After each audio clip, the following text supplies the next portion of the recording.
berarti. Bismillah, faslun. Sekarang kita bahas tentang kapan kita wajib mandi. Mandi apa? Mandi besar. Bukan mandi sunnah, bukan. Secara garis besar mandi itu bagus. Bahkan ada salah seorang habaib, kalau salah Habib Muhdhar, itu ketika beliau setiap kali nak sholat mandi dulu. Mandi setiap kali nak sholat 5 waktu mandi.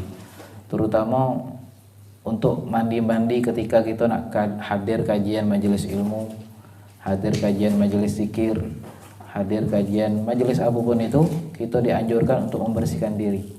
Itu hukumnya sunnah. Bahkan Rasulullah paling menganjurkan bagi kita ketika kita pengen nak hadir sholat Jumat itu sangat dianjurkan kita nak untuk mandi. Ngapa? Karena Islam itu suka dengan kebersihan.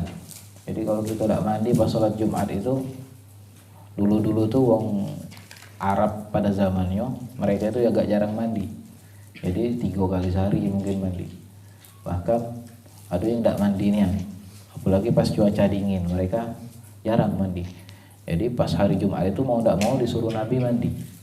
Bahkan ada riwayat hadis disebutkan, ightasil walau ka'san bidinar, mandilah ketika hari Jumat walaupun engkau harus membeli air dengan seharga dinar. Jadi sangat dianjurkan kita mandi Jumat itu. Sangat dianjurkan. Nah, mandi Jumat, mandi yang lain, mandi hadir pengajian, mandi pengen hadir zikir, itu hukumnya mandinya sunnah. Sekarang kita bahas tentang kapan kita mandi wajib.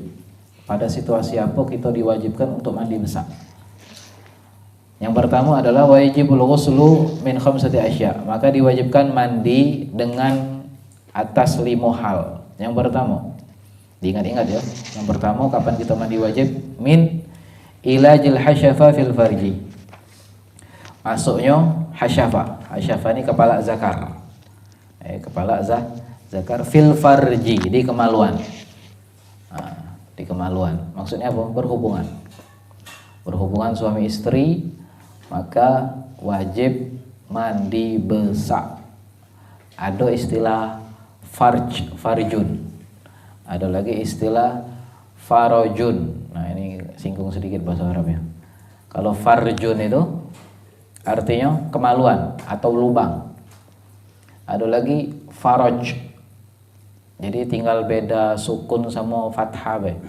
Jadi kalau farjun ro-nya disukun, kalau farojun ro-nya dimaftu, difathahkan. Apa bedanya? Beda arti. Jadi kalau farjun itu kemaluan atau lubang, kalau farojun kebahagiaan. Agak beda. Jadi kalau kita baca kitab, misalnya ada kitab Abuya Maliki, nah itu beliau itu nomor 2, namanya Abwabul Faroj, pintu kebahagiaan. Kalau nggak ngerti bahasa Arab, agak bacanya Abwabul Farji. Nah, ini bahaya, pintu kemaluan. Jadi penting kita tahu bahasa Arab ya. Faraj itu kebahagiaan, farjun bisa diartikan lubang atau kemaluan. Makanya farjun itu artinya kemaluan. Yalah, kemaluan itu kan berlubang. Tidak ada kemaluan yang ada lubang, pasti kemaluan itu berlubang. Nah, farjun ini lebih spesifik, dia mencakup lubang depan dan belakang. Jadi kalau ada uang memasukkan kepala zakarnya ke lubang depan ataupun belakang, maka hukumnya wajib mandi. Lubang depan halal, lubang belakang haram.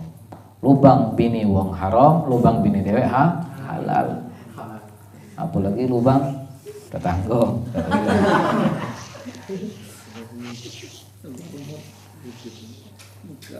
Itu yang pertama.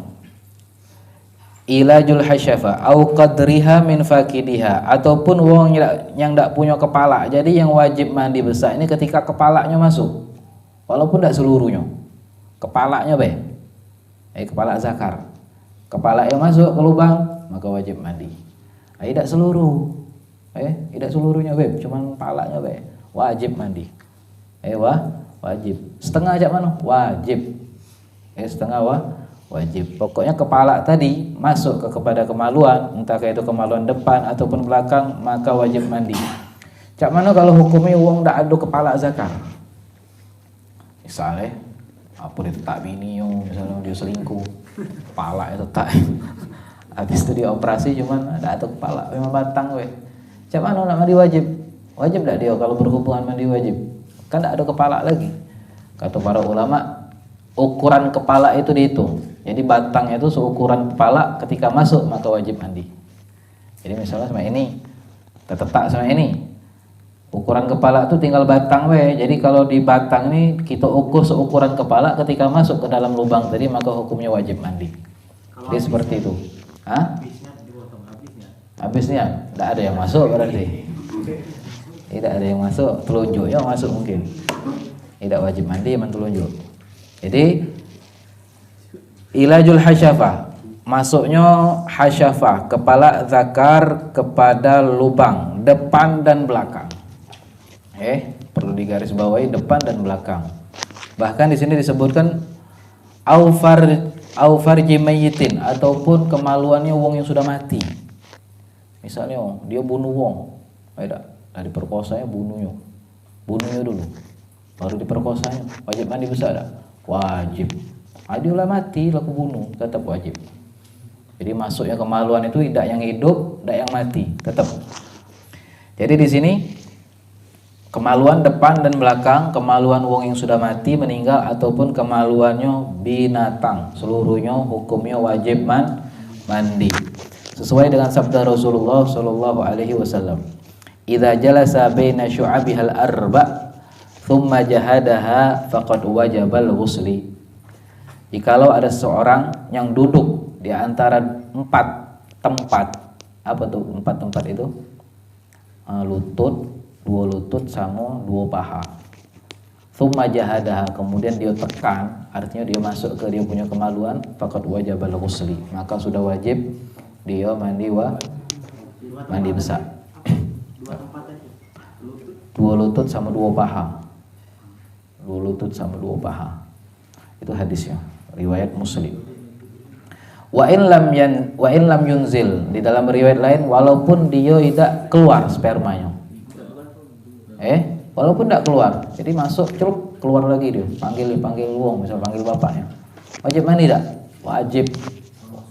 Walaupun dia belum keluar spermanya, barang itulah masuk duluan, maka wajib mandi. Nah, ini hati-hati yang sudah nikah ini.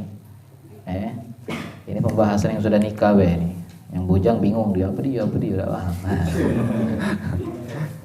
Apa dia kepala ini. Jadi ini yang bahas nih kewajiban bagi yang sudah nikah dulu. Lagi ada kewajiban mandi bagi yang belum nikah. Ada juga. Jadi yang bahas sudah nikah dulu. Ada lagi di dalam riwayat lain, idzal taqal khitanan faqad wajabal ghusli. Jikalau ketemu 2 khitan, 2 yang dikhitan, maka wajib mandi. Apa yang 2 dikhitan? Punya lanang dikhitan, punya betino juga dikhitan. Nah, mungkin agak baru ini ya. Betino itu dikhitan juga. Sunat. Betino itu disunat. Terutama betino-betino yang di daerah dingin, apalagi betino yang memang birahinya kuat, itu mau tidak mau harus disunat. Enggak tuh enggak kuat gitu. Birahinya ini yang berlebih. Bagian mana yang disunat? Anak kurang paham. Tanya tukang sunat. Katanya tukang sunat gitu bukan sunatnya.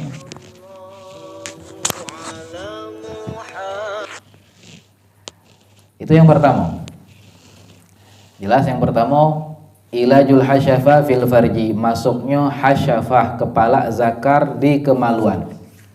Yang kedua, wa min khurujil mani, keluarnya mani.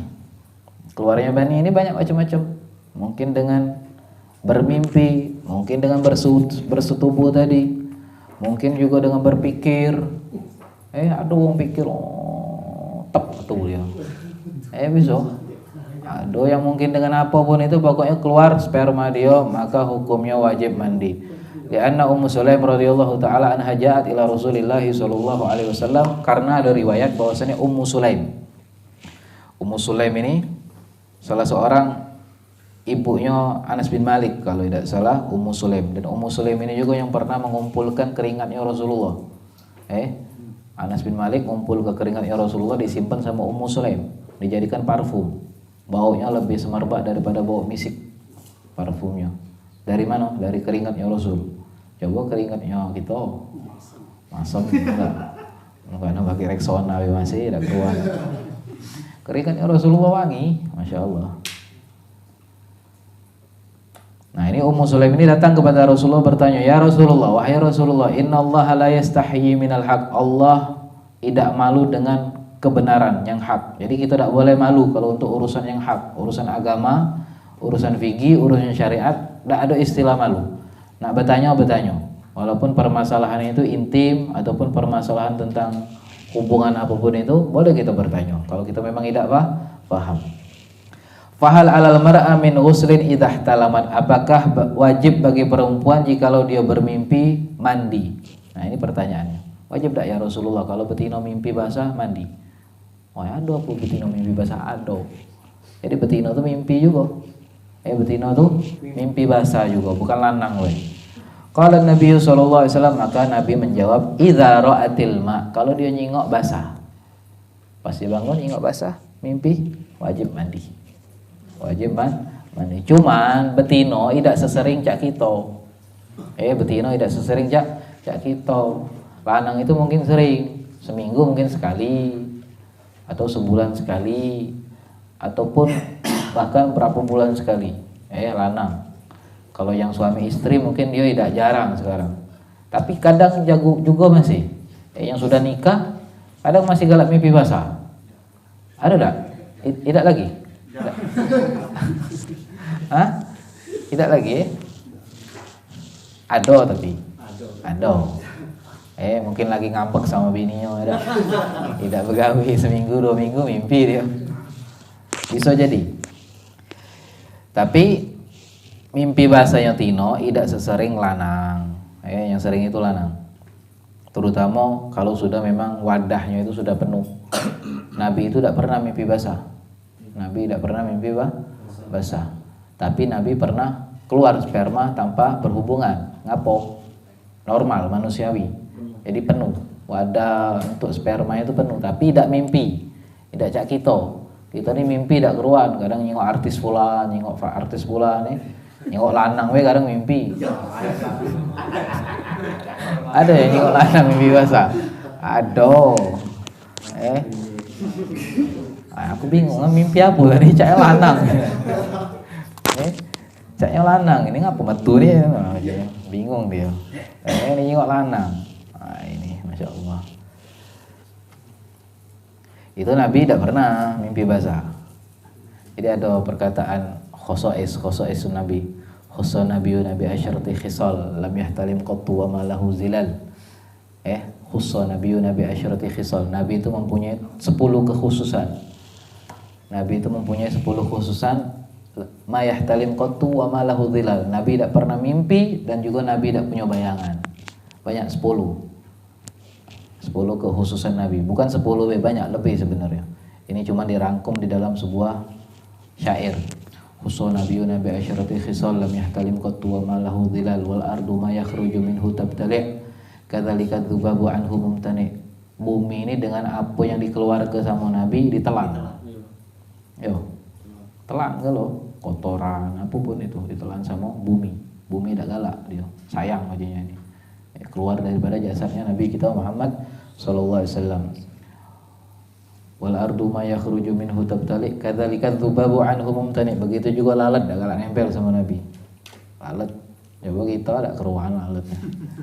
Masih lalat, nyamuk, belalang seluruhnya lipas nempel kan. Ada orang mandi tadi tuh. Nyamuknya nempel, lalatnya nempel. Kalau Nabi dak galak. Lalat dak galak nempel.